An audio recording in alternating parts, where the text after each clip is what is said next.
Hey guys, what's up? Welcome back to my YouTube channel. So today I have been thinking a lot, and I was thinking, why not share all of these thoughts with you? So the thoughts I want to talk about today is mostly anxiety. Sorry, I am recording on my phone, so it's vibrating. Sorry. I'm not at home. I'm in the car at the school where I au pair, and I was like an hour early and I was just not being productive at all. So I thought, why not just, go to work so long and just wait for the day to start, I guess. And yes, I closed my windows and put my aircon on because the road behind me is very, very busy. So trying to cut out the noise as much as possible. Sorry if it doesn't work. Do I need to take my glasses off? I should probably. Right. So what I do want to talk about today is anxiety and how depression affects anxiety. And there are two things that I want to talk about in a sense. So two stories that I want to tell you about, or events. So one was a panic attack or anxiety attack that I got this weekend. And the second thing I want to talk about is PMS depression triggers. So how my PMS depression affects and triggers my anxiety. So I want to talk about that in the second part. So firstly, I want to talk about this anxiety attack that I got this weekend. So it was a long weekend. It was Women's Day on Friday. So fluffy. I just washed my hair this morning. So it was a long weekend, and we drove to Matroosberge. It was very, very lovely, very beautiful, very cold. And on the way back, we decided to drive through Beinskloof Pass. And it was my first time, I think, driving through Beinskloof or over Beinskloof Pass. If I have before, then I was probably too young. Sorry, Mom, if I don't remember. But yeah, so technically speaking, it was my first time driving over Beinskloof Pass. So it's a mountain pass, a very, very narrow, very high mountain pass. And I've heard about it before, and I've heard that it's very narrow and people are afraid to cross it. But I mean, it is in general, it's safe. It's just very, very high. It's very beautiful too. So what happened was, obviously didn't know, blah, blah, blah. So we drove over the pass, and there was a stage where it just became very narrow. Just before we went up the summit, basically, it became very, very narrow. And I think it was about 6 or 7 times in a row, a car came from the front, so driving in the opposite direction, obviously. And we were on the side of the cliff, basically. And at that point, I had been looking down because the river flowing there was really, really, really beautiful. It was very far down, like really, really far down.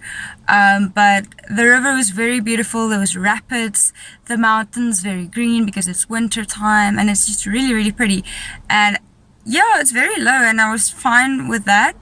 But then also we were driving like 60 kilometers per hour, which was probably a little bit fast, but anyways, it was okay. And then cars started coming from the front, and yes, there were 2 lanes, so 2 cars do fit past each other. But every time a car came from the front, we had to brake a little bit, because you do drive slower to just pass a car to make sure that you don't, drive off the mountain or hit the car on your right.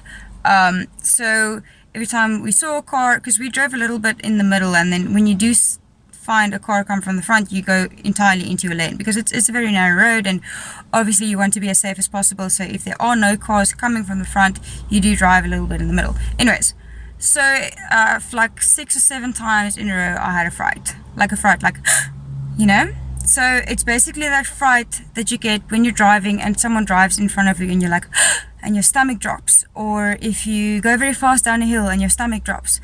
Or if you go on a roller coaster or go skydiving. It's that feeling of the Earth's G-force, pulling your stomach down, and your heart rate goes up like really, really quickly, very fast, basically. something happens now. Like, just thinking about it is giving me anxiety. So basically that happened in a matter of, let's say, 5 minutes, 5 to 10 minutes. I'm not sure. I'm not talking accurately. I didn't time it or anything. But like, that happened a few times in a row. So I was like, for like, 7 times. Imagine you having a fright 7 times in a row, right? So I started like, I didn't understand what was happening. My heart rate didn't go down. Right, and yes, I am a little bit afraid of heights, but I've never been afraid of heights in a car. Like, I'll be afraid of heights if I'm on a ladder. That's the only, like, afraid of heights that I do have. And yeah, maybe a little bit before I get onto a ride, and I'm a little bit claustrophobic when it comes to riding airplanes. So, okay, yes, maybe that has, like, there are a little bit things, but I'm not like, I don't have a phobia of heights or claustrophobia or nothing like that. So it was very interesting that happened. And obviously it was just the we spoke about it in the car as well. It was the getting the fright that many times in a row that triggered the anxiety. So then, like, I started getting dizzy. Literally, I started getting dizzy, and I had trouble breathing, and my heart rate slowed down, but I couldn't breathe. And it wasn't like a normal anxiety attack when, like, your brain is going like crazy and like, no, it wasn't like that at all. I was just like, whoa, this is weird. I feel like I'm gonna pass out. And then I told my boyfriend, listen, I think I'm gonna pass out. And he was like, what? Like, he didn't even know I was having an anxiety attack. That's how chilled I was. Like, he was like, whoa, okay, let's like open the window a little bit and I'll like slow down a little bit more. And at that point we were already driving like 40 kilometers an hour because the road had got more narrow, and we were also very, very high up. And he told me to stop looking down, even though it was like really pretty. And he told me to just focus on the road. And we ended up nearing a few Land Rovers, and they were also driving like between 30, 40 or 50 kilometers an hour. So we were going really slow around the pass and around the turns. And yes, it was really, really high, but I don't know, like, it just started to calm down a little bit. So I opened the window. Sorry, my sleeve was annoying me. Yeah, so basically we opened the windows and I breathed a little bit. My heart rate went down, and the sweat stopped a little bit, and I started breathing again, and it was like a lot better. And then we talked about it. I was like, whoa, what just happened? I just like got a real bad anxiety attack. And it was just, I thought that was very interesting, that something like heights triggered the anxiety. And it was a different kind of anxiety attack. It was a full-on body anxiety. It wasn't a psychological anxiety attack. So that was really pretty interesting. Sorry, message. Yeah, so it was interesting. It was something different. Okay, so that was the one part I wanted to talk about. Let's go then now to the part about PMS and depression. So it's about a week before my periods. I'm on the pill, so I know exactly when I get my periods. And so on a Saturday I take my inactive pill, and usually on a Tuesday or Wednesday the periods start. So usually from around the Wednesday to the Friday, Saturday, more or less, that's when my serotonin and dopamine levels completely drop. Like, completely. I just get depressed, like flat out depressed for no apparent reason. I just become sad. The weather affects me. I just want to lay down. Obviously, because your body is getting tired. You're ovulating, or done ovulating, whatever. The uterus is starting to tear itself apart. It's horrible. It's bad. It's sad. You're losing your eggs that weren't fertilized. It's freaking horrible. You're depressed, and anything that any person does wrong, if any person is rude to me, I snap. I would usually get an emotional like overload, and I wouldn't want to cry, so I would take it out on the other person. I get very attacky, I get very defensive very easily, and if someone doesn't have manners, I'm just like flat out rude to them because they're being rude to me, so why should I be friendly? And for me it's difficult because I'm in general a very happy, calm person. I do not like being moody. I do not like being angry. I don't invite anger into my life. I mean, yes, I do get angry. I'm a human being, but I don't enjoy being angry. I don't like to entertain the idea or the emotion of being angry. I try to resolve the problem as quick as possible, and it's not always as easy as that because, life, work, circumstances, you can't always talk a thing out immediately that you're angry about. But the thing is, when I'm in the week before my periods, I'm very sensitive, everything's heightened, and I pick up on something that someone would say wrong very easily, and I somewhere really get upset about small, tiny, stupid things. Even if I'm hungry, I get like really, really upset, and I'll get defensive and I'll attack someone. And the thing is, my depression before PMS, right? So when I do get depressed like that, it will trigger my anxiety.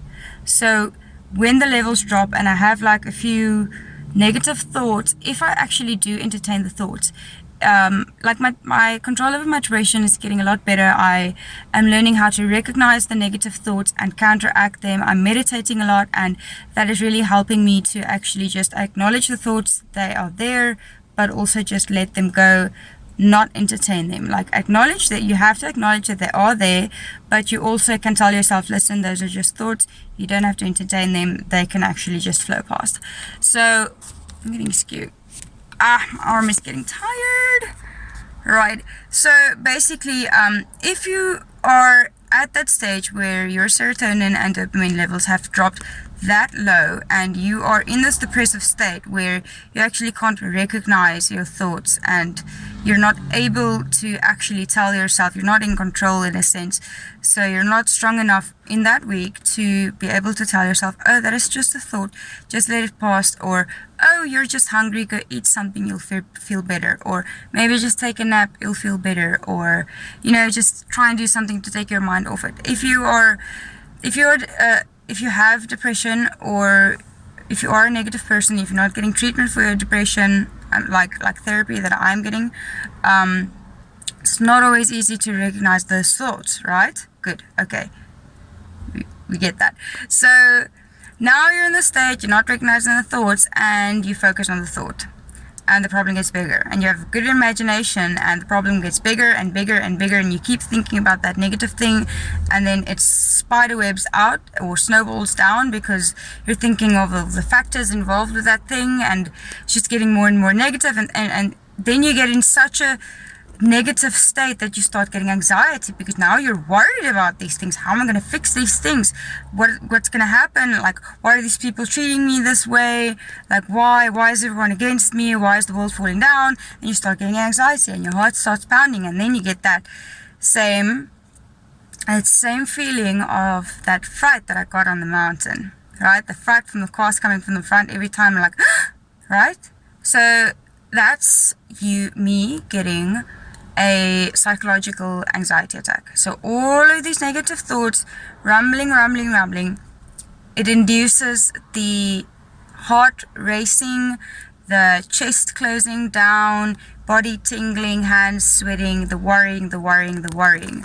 And when you're there and you're alone, and you don't have a boyfriend telling you, just calm down, open the windows, breathe, focus on the road, If you're sitting in your bed alone, or in your car, or at work, and you're literally just trying to focus on reading a sentence, but your brain is not allowing you to do that, it's very, very difficult to get out of it, and it's very easy to fall into that trap of being in that state for the rest of the day, even for the rest of the week, the rest of the month. So that's why I feel like treating your depression with talk therapy, being able to recognize when your depression is actually present, and being able to acknowledge it, and being able to tell yourself it's okay for it to be there, but when you look at the general picture, when you look at your actual life, you're like, oh, well, I'm actually doing fine. My life is good, my finances are okay, my relationships are good, I have a house, I have food, I have a warm bed, I have my dog. When you're actually talking about your depression more regularly, more often, to your friends, your family, your psychologist, whoever, if you're actually able to talk about it, you start being able to recognize it, and within that depression attack or that anxiety attack, you are actually able to tell yourself, well, listen, this is just a little bit of anxiety, or well, listen, this is just a bit of depression. You can get past this. You are strong enough. And then, wow, you start to breathe again, and your chest starts to open up, and the sky just gets a little bit brighter. So I think it's pretty freaking amazing to be able. That's fine. Someone just knocked their car door against my door, whatever, while I'm filming video. People are annoying. Anyway, back to the conversation. Yeah, so it's pretty cool when you actually do the therapy and you kind of get a control on your depression. And no, it's not like that every month. Every time you get your periods, everything goes down. Every time I get into the moods, sometimes I handle it better than others, but it's good for people around you to be aware of your depression and your anxiety and how it works, and that it gets worse during your periods, and it's something that you can't necessarily control. I'm sure there's medication to control it. I don't know. I've been put on some medication to control that a little bit better, but it didn't help. It gave me like badass hangovers. So yeah, the thing is, I'm aware of it, and the fact that I'm aware of it enables me to recognize it and actually treat it on my own without the help of seeking external validation from anybody around me, because I actually know what's going on in my body and my head, and that is pretty freaking amazing. So yeah, just wanted to share that with you guys, how I controlled my anxiety attack, how I control my depression, and try not for the depression to trigger the anxiety. And I hope that I really helped somebody out there and maybe gave you 1 or 2 tips on how to control your anxiety or depression. And yeah, may this help you move forward and have a really good life and a good day. And then yeah, let's have a good day, let's be positive, and let's be grateful. And like this video if you want to hear more tips and tricks about anxiety and depression, and subscribe to my channel, hit that notification bell, because you want to be notified every single time I post a new video that can entertain you or just make your day, right? Okay, thank you guys for supporting me. I really love you, and have a really good day. Bye.